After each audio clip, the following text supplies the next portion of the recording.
Hey y'all, my name is Charlie. Today I want to talk to you guys a bit about Cauchy's residue theorem. I've never made a YouTube video before. It's kind of a bucket list item.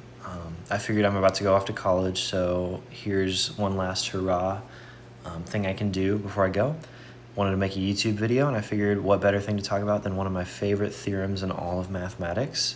So today I want to give you insight as to the applications of this, how it works, the full intuition. I want to build everything up for you guys so you have no doubt or misunderstanding about what's going on. I will say you do need to have good Calc 1, 2, 3 knowledge before we talk about this, but I think this is not supposed to be, you don't have to have taken complex analysis to understand what's going on here. I'm going to kind of try to build everything up to a point that you will be able to understand regardless. So let's go ahead and get into this without further ado. So we need to tackle some definitions real quick. So analytic and holomorphic functions. Well, firstly, we need to establish these two things kind of mean the same thing. Analytic and holomorphic are basically interchangeable terms. I'm going to be calling them analytic just because consistency's sake. But what does this mean? Well, analytic more describes a function's behavior at a point than necessarily describing the whole function. A function may be everywhere analytic, but it may have points at which it's not. So what does that exactly mean? Well, like when a function is analytic, it is complex differentiable at that point. Like as I said, functions may not be everywhere analytic, but what's important is functions that are of use to us for Cauchy's residue theorem are not going to be everywhere analytic. In fact, we're going to capitalize off of those points at which it's not analytic today. And what are those called? They're called singularities. So there's different types of singularities that we'll take advantage of. The first one's called poles. So basically this causes, like when the function approaches this value, the function goes off to infinity. When the z approaches this value, the function goes off to infinity at a pole singularity. So a good example would be like 1 over z. Has a pole singularity at 0. And another good example I have over here on the right, the complex extension of the gamma function when we expand that into the complex plane. And just in general, in the real plane as well, this function is going to have poles at non-positive integers. So you can see over here, it has these poles at non-positive integers. And they're called poles literally because they look like poles. Like it just looks like a pole. That's why they're called poles. They just go off into infinity and they look like a pole. They're long, sticking up. So they call them poles. It's pretty simple. But the next type of singularity is not pretty simple. Those are called essential singularities. They're at which the point, like the function doesn't approach a specific value with an essential singularity. So they're generally pretty evil. We won't talk about this today because they make for a terrible intro to this type of idea because they're just so crazy. And like how poles kind of approach infinity predictably, these they don't approach anything. Basically, whenever you have a essential singularity, the function just goes crazy. Irredeemably crazy. So like for example, f of z equals e to the 1 over z. At z equals 0, it's going to be like oscillating infinitely quickly, and it's just terrible, and we can't really do anything with that easily. So we're not going to talk about this today. But there are two other types of singularities. One, which we will not really cover today either, because while definitely not as complicated as essential singularities, they have complications in their own rights. Those are going to be the branch point singularities.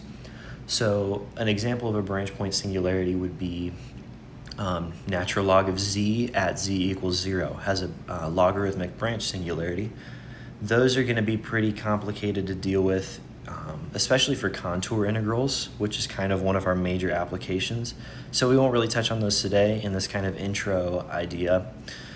I'll link some resources in the description of the video though, that you can definitely go and find some information about that. And then the last type of singularities are removable singularities. I put them on the same line. I just ran out of space. They're not the same category. It's different categories. I just ran out of space though. But removable singularities are going to be like sine x over x has a removable singularity at 0. The function's going to approach a specific value and it's not infinity. So that is a very common limit from like calculus 1. The limit as x approaches 0 of sine x over x is going to be equal to 1. So those are going to be kind of those types of singularities. They're complicated in their own right, but we can definitely work with those. So let's go ahead and move on. So this next idea is called the Laurent series, and we're going to be talking about its integration and why that's useful to us. So what exactly is a Laurent series? Well, here's the formula right here. Basically, so you've experimented with Taylor series and learned about Taylor series, I hope, if you've taken a Calculus 2 course worth its salt. This is basically a type of series that, for the complex plane and the real plane, contains not only positive ordered powers, but negative ordered powers. And that's going to be really important to us. One thing I really want to say real quick is that even though this says infinity right here, there's not ever really going to be a Laurent series that's practical that is actually going to have infinite negative powers of k. It's so like this example right here, this is a good one. This function only has z to the negative 1. Like it doesn't keep going to like z to the negative infinity.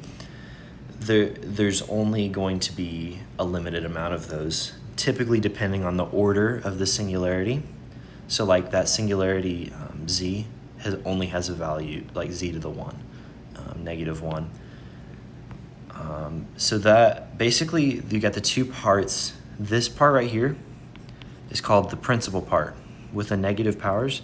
The non-negative powers is called the analytic part, okay? So why do we need this? Why is this information useful to us? Well, so let's take a singularity. Let's call it A for the sake of simplicity. So if we're going to, what we need to do here is we're going to integrate this Laurent series around this singularity, right? We're going to parameterize this integral around this singularity using the complex circle parameterization, e to the iz.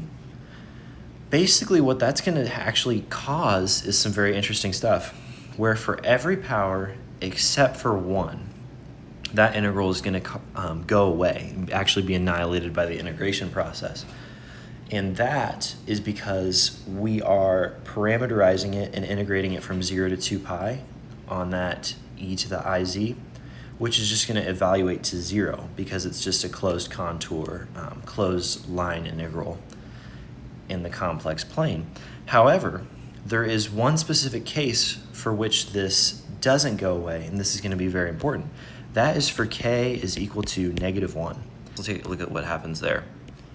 So I have the integral from 0 to 2 pi of, let's go ahead and say c minus 1 because it's the coefficient of the power of negative 1 term in our Laurent series. And that's going to be over the z minus a, where a is our singularity. We're integrating this around our singularity, dz. All right, now let's go ahead and parameterize that. We want our parameterization to be centered at that a. So we're going to say that z is equal to a plus e to the iz.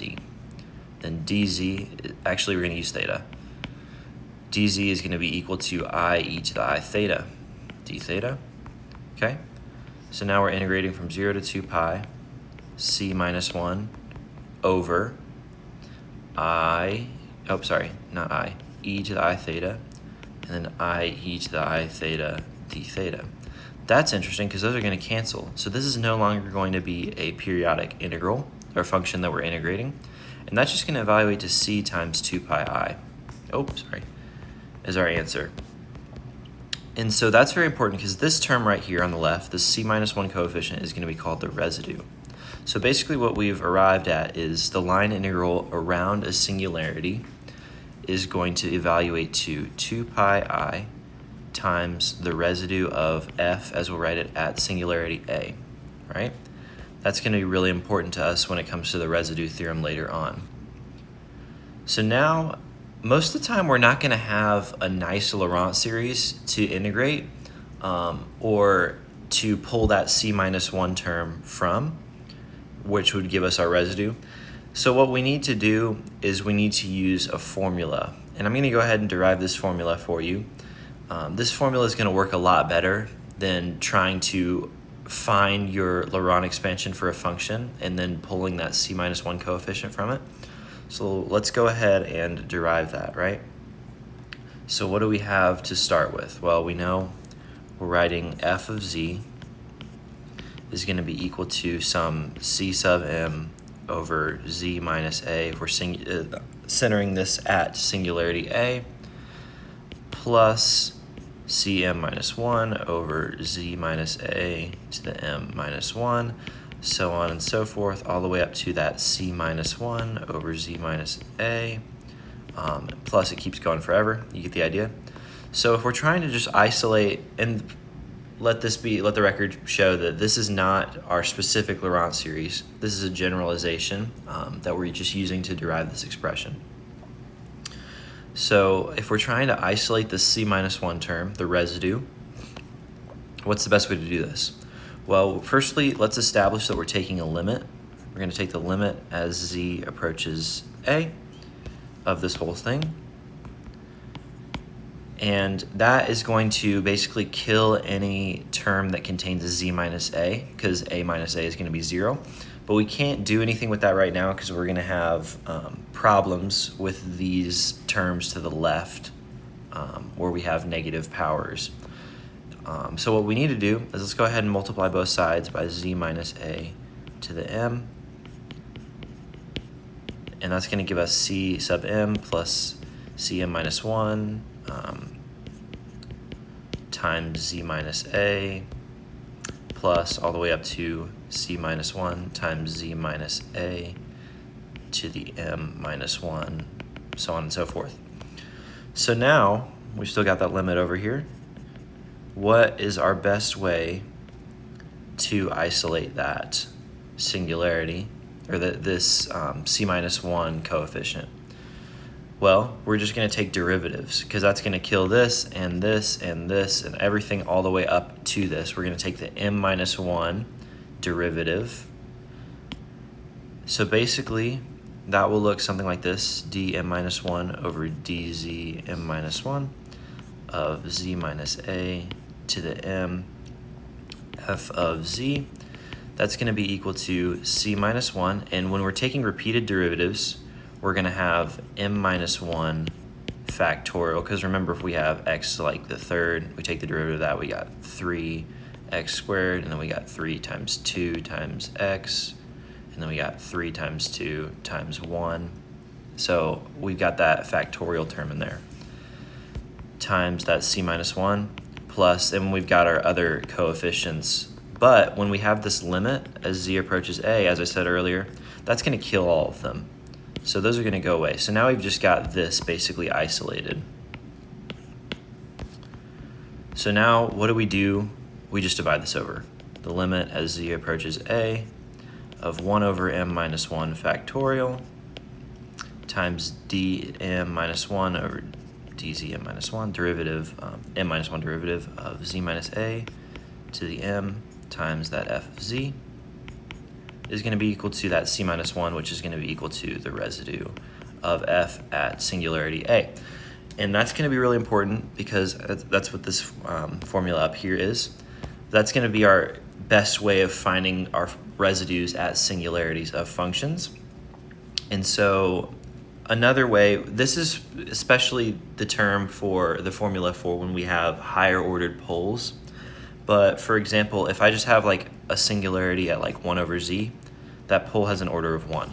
So we don't even need to take the derivative or use this, and we're just going to have the limit as z approaches a of z minus a times f of z is equal to the residue of f at a.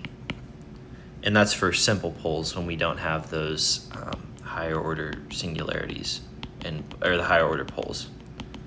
I'll go ahead and backspace a bit. All right, now what do we do with this?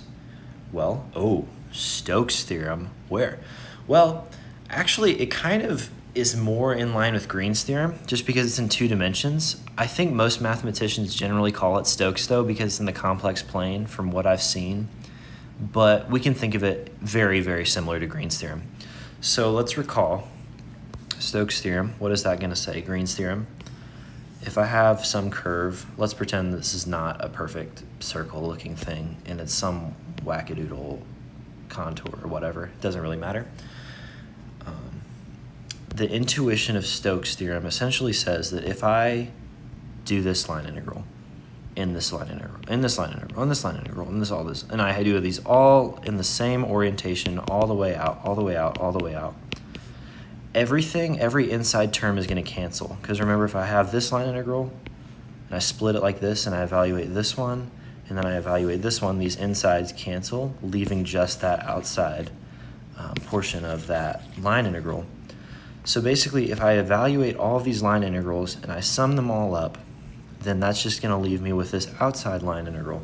That's very interesting because remember, we determined that the line integral around a singularity within this curve, this closed contour, is going to equal 2 pi I times the residue of f at A. Well, what is something else we know? What if it doesn't have a singularity? Well, there's a theorem called Cauchy's theorem.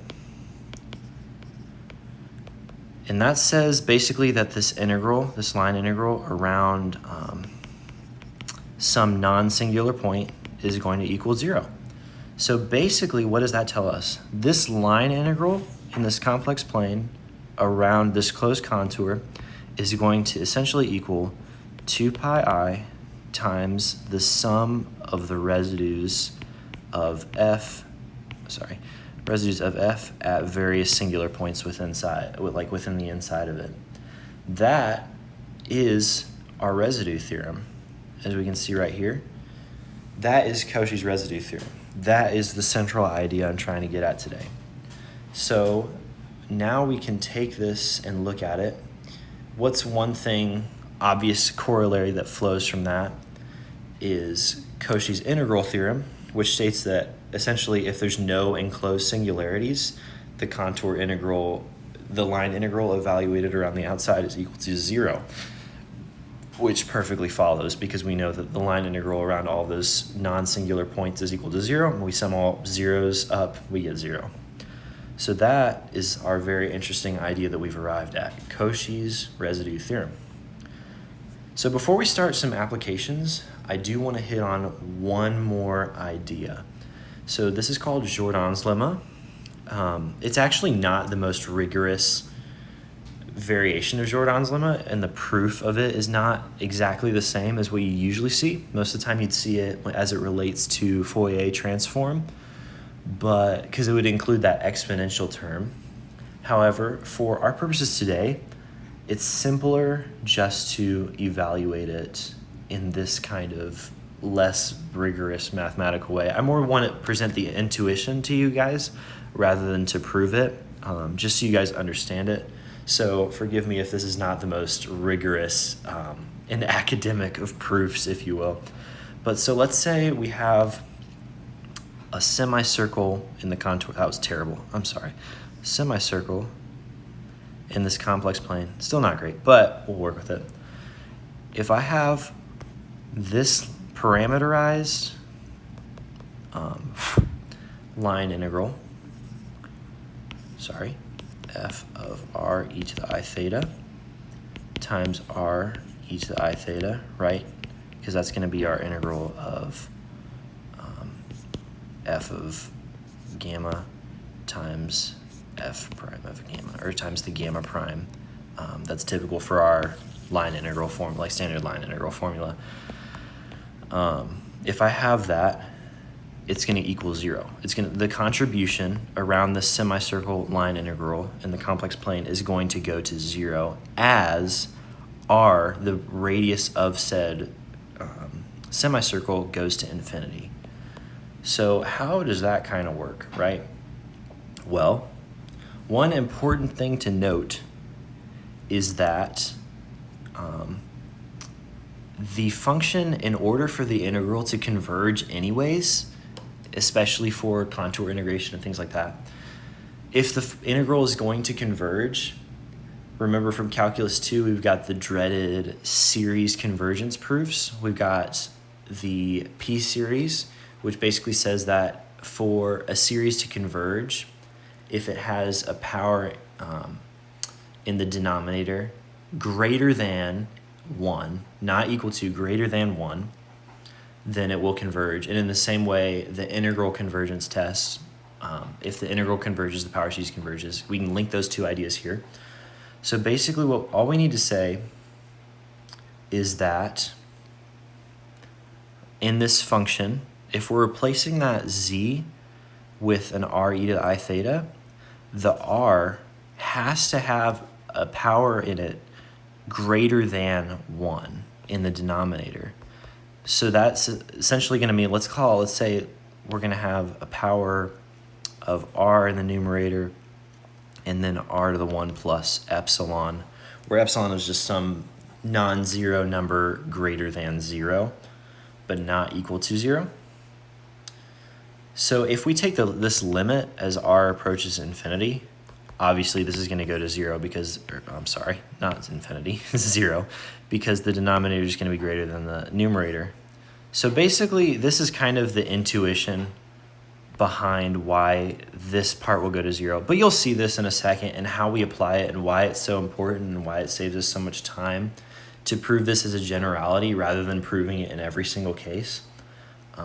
But I'll link a good proof, like a full rigorous proof of Jordan's lemma in the description, just so you guys can, if you're curious, can go see that.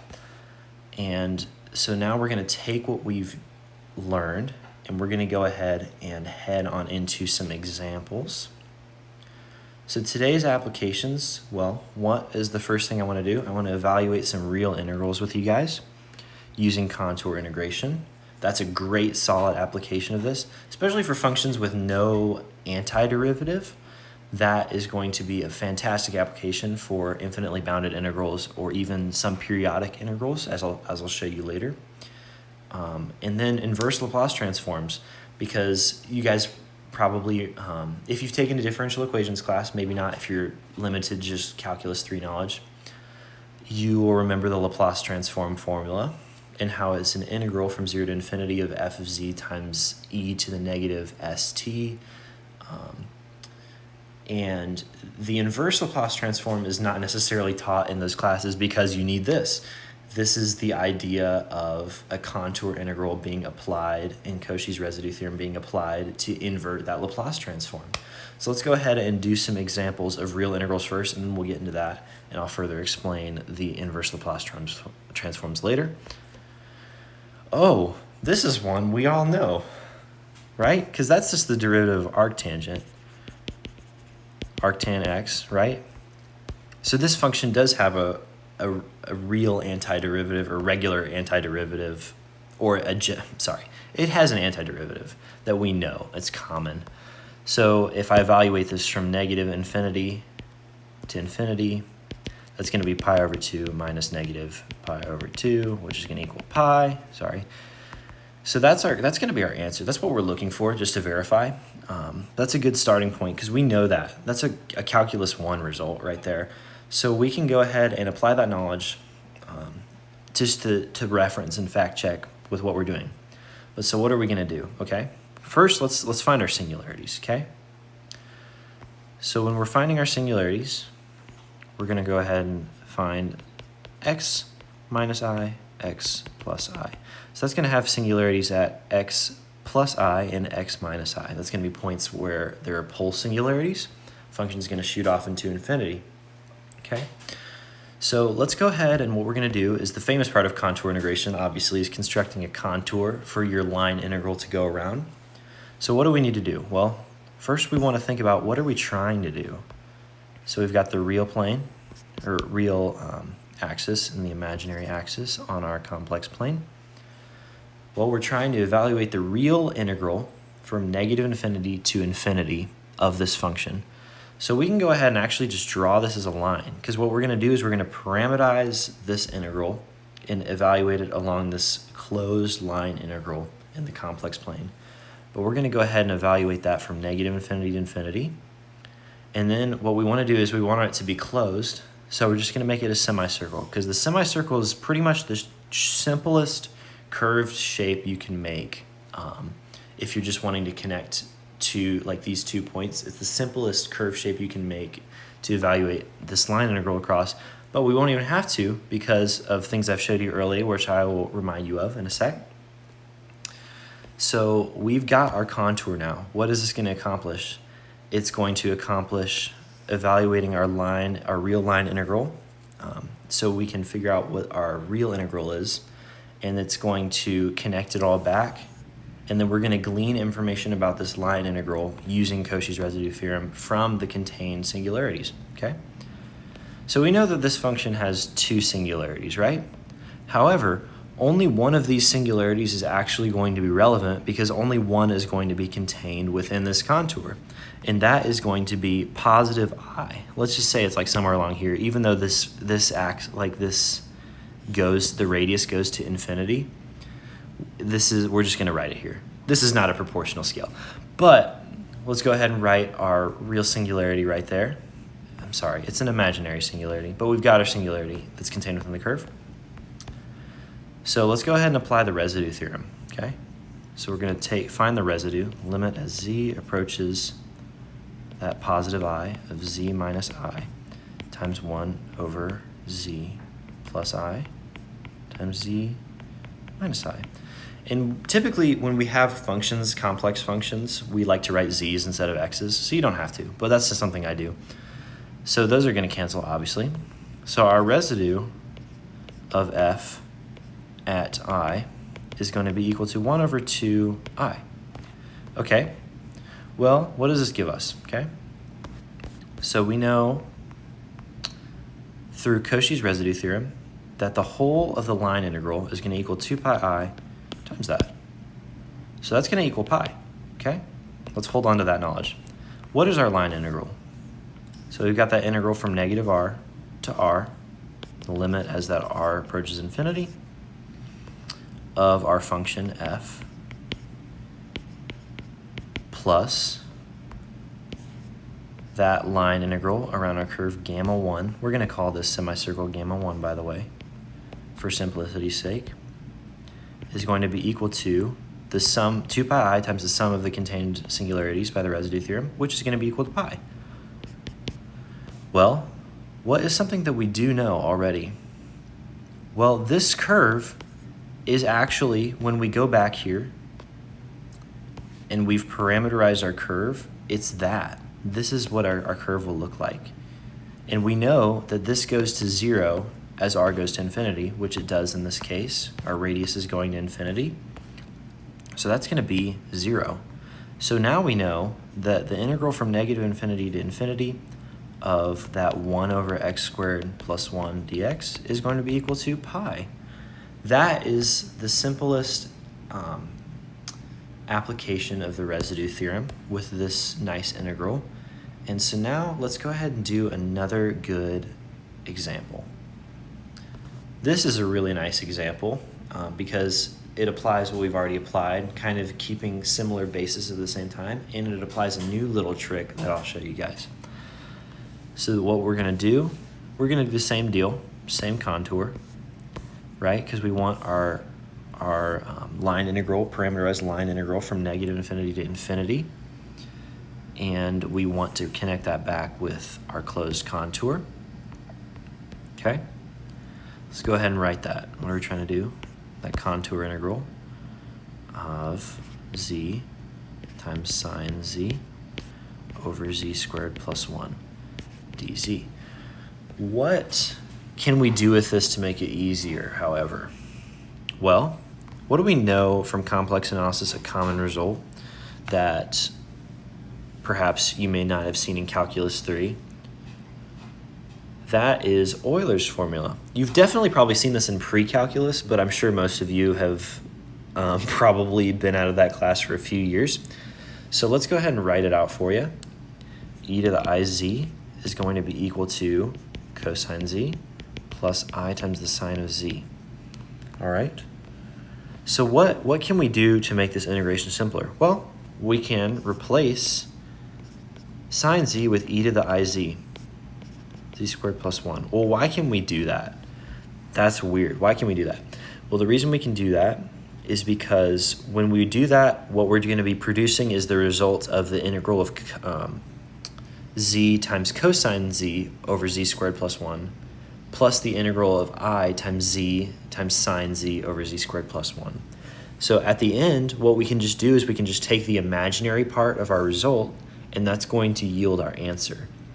So I'll show you in clarity, but let's go ahead and get started. So we've got singularities, same singularities actually as our previous function, plus I minus I, all right? And we've same process, same contained singularities, only the positive I is contained. So we get the limit as z approaches I of z minus I times z e to the iz over z plus I times z minus I. Those two are going to go away. That's going to be equal to I times e to the negative 1 over 2i. Those i's are going to cancel. And now we're going to go ahead and use Cauchy's residue theorem. 2 pi I times the sum of the singularities times 1 over 2e. All right, we got pi I over e is equal to the sum of the singularities. So now what have we got? We have that integral z e to the iz over z squared plus 1 dz from that negative r to r, limit as the r goes to infinity, plus the integral along the curve gamma 1, which is also going to go to 0 as we have proved earlier and used earlier. All right, so now let's go ahead and break it apart like I explained earlier. So we got z times cosine z over z squared plus 1, integral from negative infinity to infinity, plus integral from negative infinity to infinity of z times sine z. We got a big I in front of that, don't let me forget that, plus 1 dz is equal to pi I over e. Well, what can we do if we want to just get this? We just take the imaginary part. And when we take the imaginary part, that's going to go away because that's real. And we're just going to have the integral from negative infinity to infinity of x sine x. Let's go ahead and make those x's again. Squared plus 1 dx is going to be equal to pi over e. There's another good example. So that's the correct answer to our integral. It's pi over e. Unit circle contour.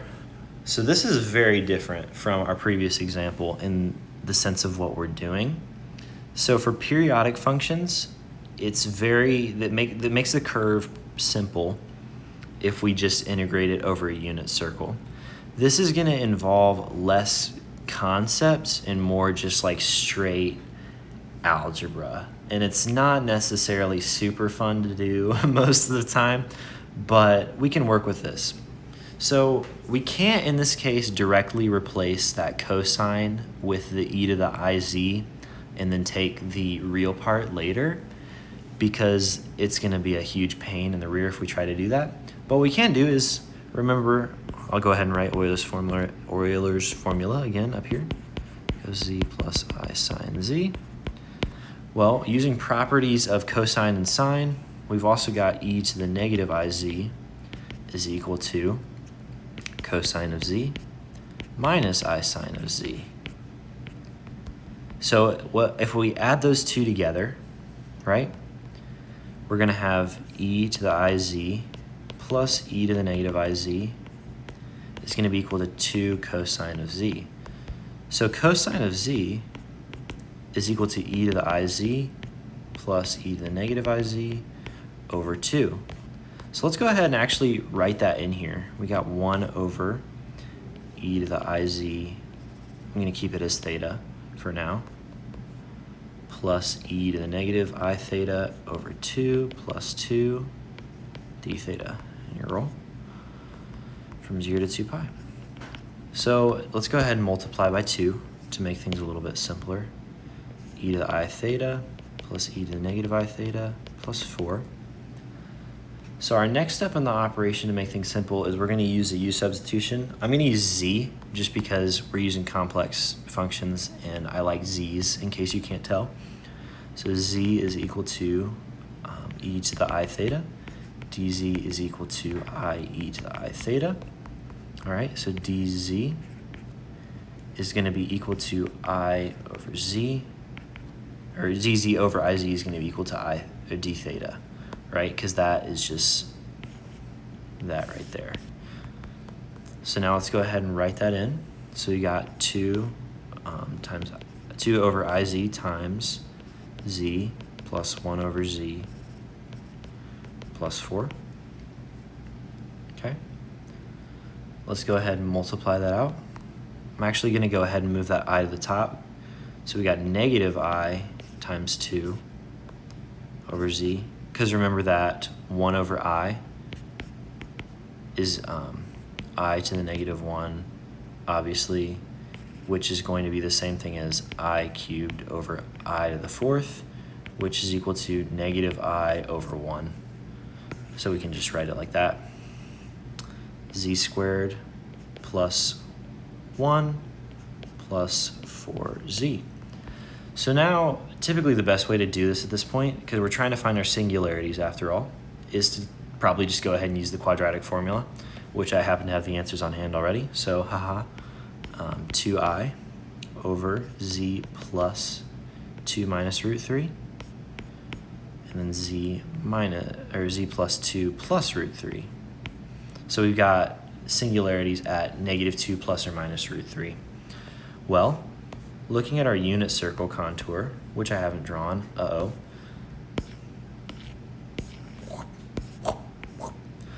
only one of those is going to be contained within our unit circle, and that's going to be that negative 2 plus root 3. So we're going to go ahead and take the limit as z approaches negative 2 plus root 3 of z plus 2 minus root 3 times that whole thing. I'm too lazy to write it out right now. And that's going to give us an answer of 2i over 2 root 3. Okay? So now let's go ahead and use Cauchy's residue theorem, 2 pi I times the sum of the singularities. That's going to yield 2 pi over root 3. There's no other real fancy stuff that you have to do in this case because it's a unit circle contour. It's pretty much the same thing all the way around. You don't really have to be too fancy with it. But that's going to be our answer, actually, for this whole thing. All right, so now let's move to our fourth and final contour integral example. So we've got the semicircle with a hole, the Dirichlet integral. Sorry if I mispronounce it. But this is a really, really famous integral, really beautiful result if you ask me. But it's going to be a bit more complicated because we've got a real singularity. That's that removable singularity I was talking about earlier specific to this function. It's going to be a whole lot easier if we don't have to integrate straight through our path integral, straight through that singularity, because the function's still going to blow up at that point because we're still integrating through it. So what we're actually going to do is we're going to cheat a little bit, and we're going to jump over that singularity in our contour, but don't worry, because jumping around that little singularity is still going to yield us information about the whole curve, right? So we're going to go back to our semicircle, right? Let's go ahead and draw that.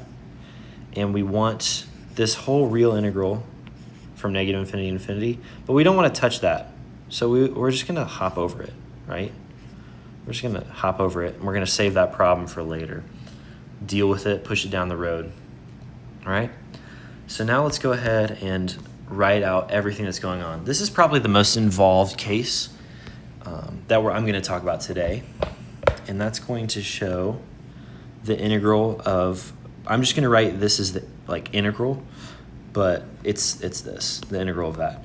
So the integral from negative r to negative epsilon, where epsilon is the radius of this circle, this semicircle in the middle. We want that to approach 0. So we're going to have a double limit here. Limit as r approaches infinity and epsilon approaches 0 of that integral plus we're going to actually have to do, I'll go ahead and write our Jordan's lemma integral, which is going to go to 0, same case as it has, plus the integral from epsilon to r. And then we've got one more, because we've got this new thing. We need to integrate along that too, okay? That we're going to call that gamma 2. Gamma 2 is going to equal 2 pi I times the sum of all the contained singularities within it. Well, what we've done is we've actually artificially kicked any singularities out of our closed contour. So the sum of the singularities inside of that closed contour is going to be equal to 0 times 0, which is of course going to be equal to 0. I'll go ahead and write that there to close the brackets. Okay, so what's one thing that we can do? The limits as these epsilons approach 0 are both going to be 0. So we can go ahead and actually just combine this into saying the limit, or the sine x over x, because we're evaluating that r. But we're not done with this limit yet. We're just using it. We're just saying that we're done with it for this part, these two parts right here, because we still need it over here for this gamma 2, this little curve right here. Limit as epsilon, r is no longer involved. Epsilon approaches 0, because r was only really applicable for this outside and for these limits right here. But for here, we're just dealing with epsilon.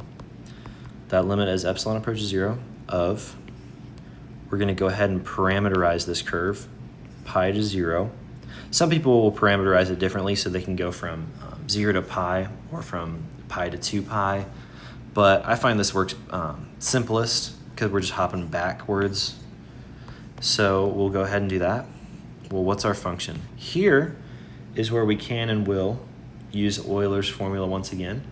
We're going to go ahead and replace that sign with e to the iz.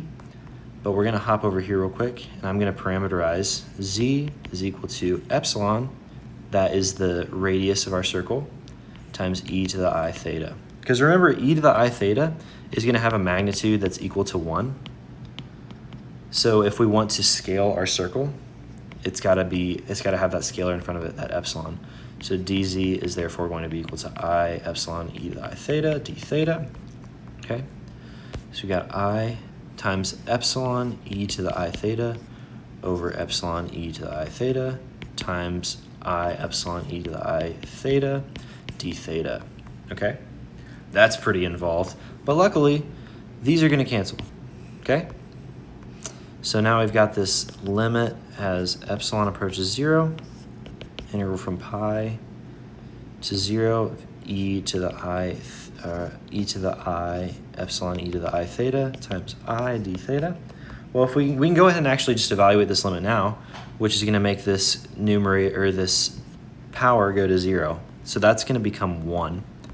Integral from pi to 0 of I d theta is going to equal to our, sorry, zoned out for a second, pi I. And if we go ahead, because remember what we did over here was we replaced sine with that e to the iz. So now we need to take the imaginary part. It's pi, okay? And that is going to be equal to,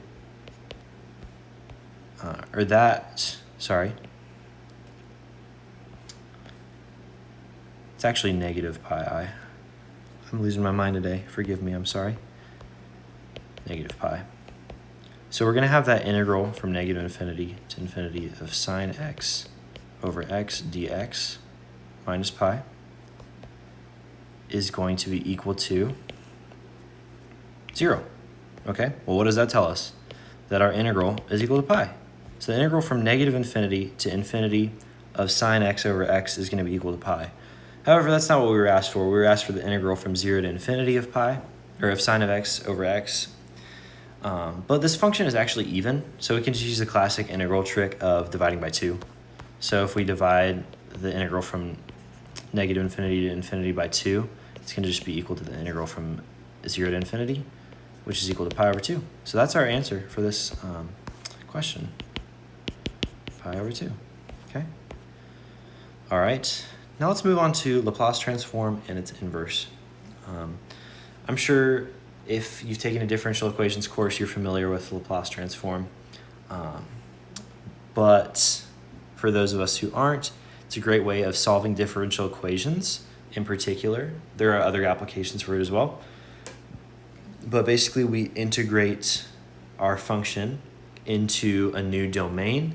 We can algebraically manipulate it rather than having to integrate it and do all kinds of crazy solutions and things.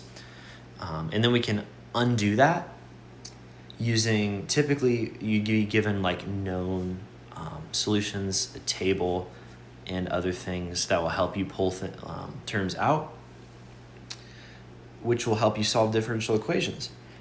However, perhaps you're wondering where all these answers come from. They actually come from this contour integral. It's actually a pretty scary looking contour integral, but I promise it's not that bad, on the right. So what is this? This is called the Bromwich contour right here. That's the specific type of contour you use on that contour integral. Basically, the actual process of inverting the Laplace transform all happens on here, because this part is going to go away as r approaches infinity by Jordan's lemma again. And so basically what we're doing here is we're integrating from this complex number to this complex number, and we're literally all we're doing is we're making that gamma big enough that it includes all of our singularities. Our goal here is to include every singularity. We want all the information we can glean possible, and if we're in the Laplace domain, we need all the information we can get to get us out of it. And then we've got this 1 over 2 pi I term in the front. So when we apply Cauchy's residue theorem here, it's actually because we got that 1 over 2 pi I times that contour integral. 1 over 2 pi I times 2 pi I times the sum of the residues. Those are going to go away. So in this case, it's just the sum of the residues of f.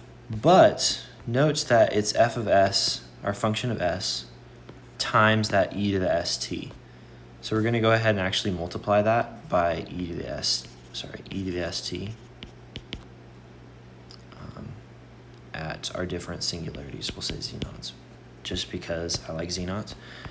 Okay, so that's what's going on here. We're summing our singularities of our function summing the residues of the singularities of our function times e to the st, and that's going to help us invert Laplace transforms. Okay, so let's go ahead and I'll have us just do full differential equations.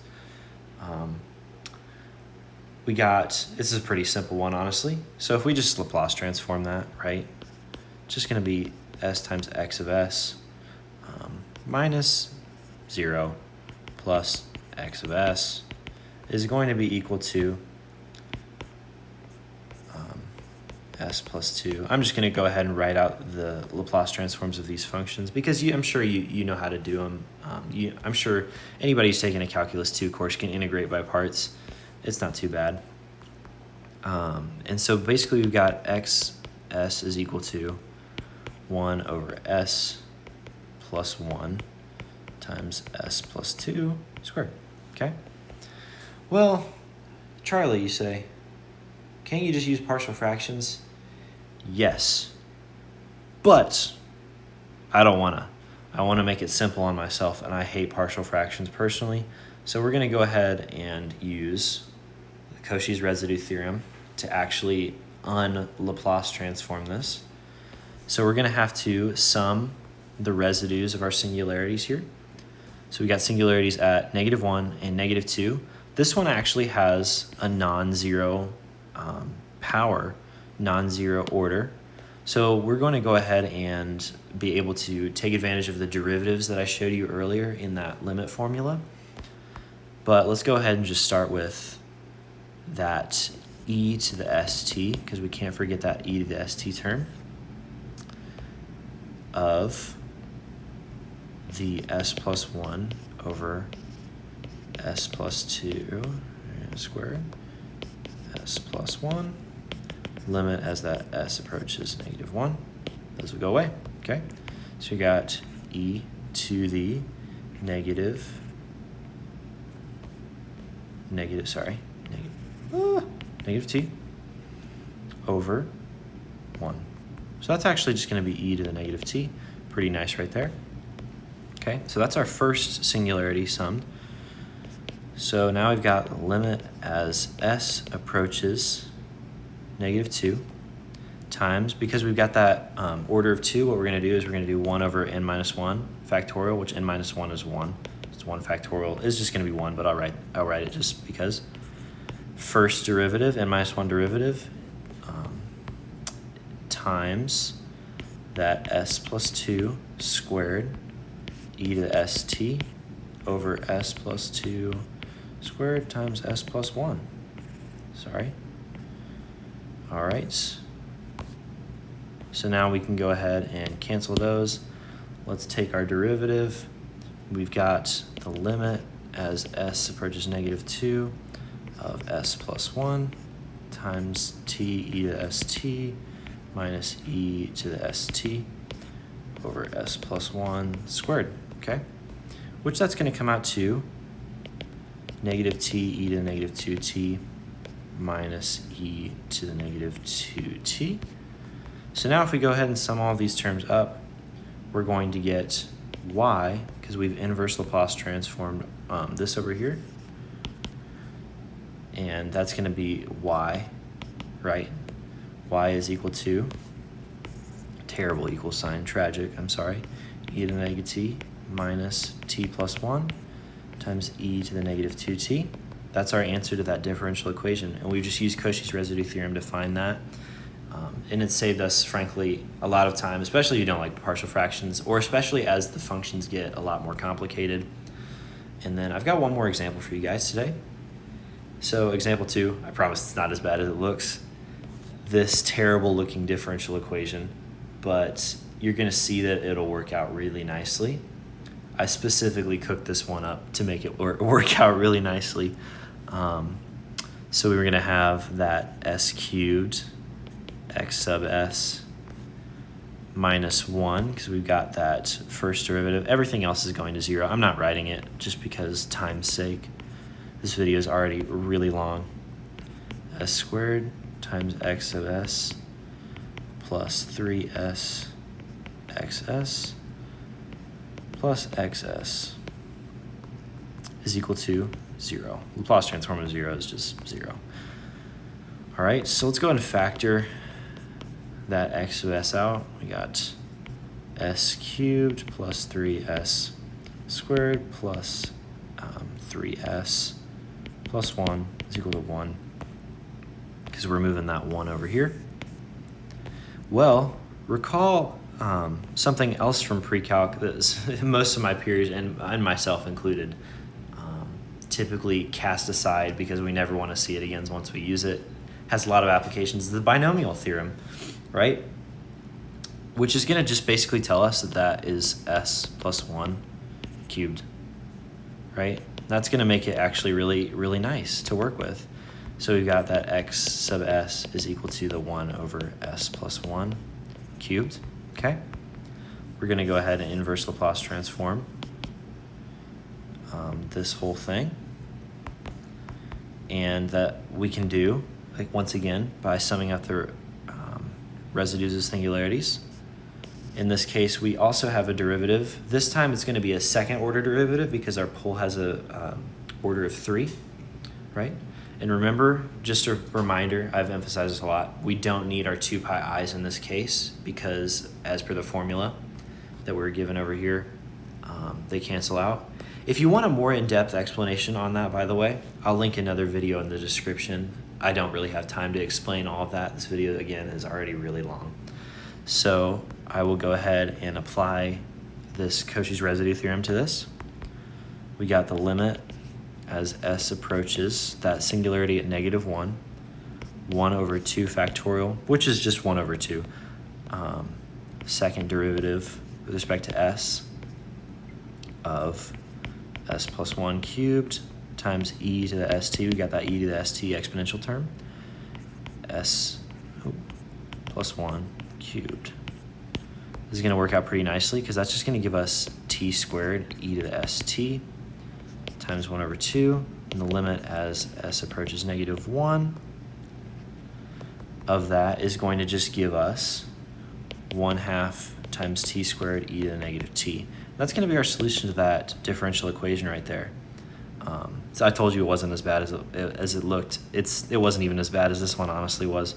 But yeah, so that's a great application of Cauchy's residue theorem for more of an engineering application or differential equations or physics, whatever tickles your fancy, especially if it's like you're taking a test or something. It's like, oh, I don't remember what this was and we weren't given a table, but you can just derive it right there on the paper and save yourself some time or save yourself some brain space if you just remember how to do it and how it works.